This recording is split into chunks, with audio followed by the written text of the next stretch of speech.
Inihabol ma-enroll ng ilang magulang ang kanilang mga anak para sa Lunes, ang opisyal na pagbubukas ng school year 2025-2026.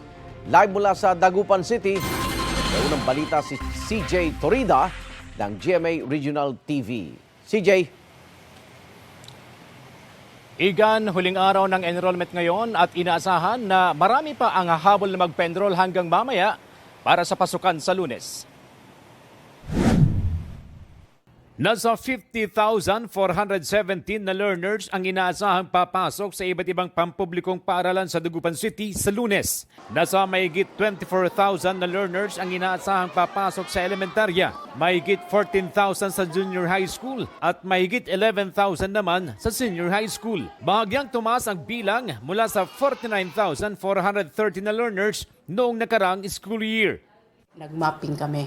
No, our school heads were very active last time, yung second semester. Naghanap na sila, especially for kindergarten, yung mga school children natin who were not yet in school. Excited na ang incoming grade 6 ilang West Central Elementary School 1 na si Lian sa kanyang pagpasok.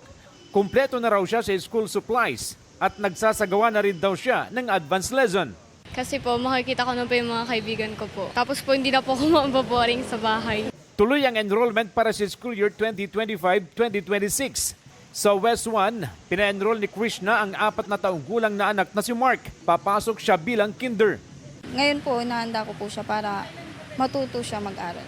At kahit pa paano na ganito lumalaki siya, at least may matututunan po siya.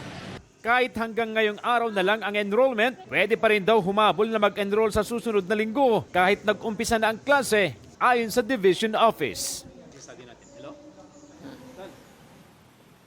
Igan, dito sa West Central Elementary School 1, isa sa pinakamalaking paaralan sa Dagupan City, inaasahang papalo sa 1,800 hanggang 2,000 ang bilang ng mga mag-aaral na magbabalik eskwela sa Lunes, June 16, 2025. Balik sa iyo, Igan. Maraming salamat CJ Torida ng GMA Regional TV. Igan, mauna ka sa mga balita, mag-subscribe na sa GMA Integrated News sa YouTube para sa iba't ibang ulat sa ating bansa.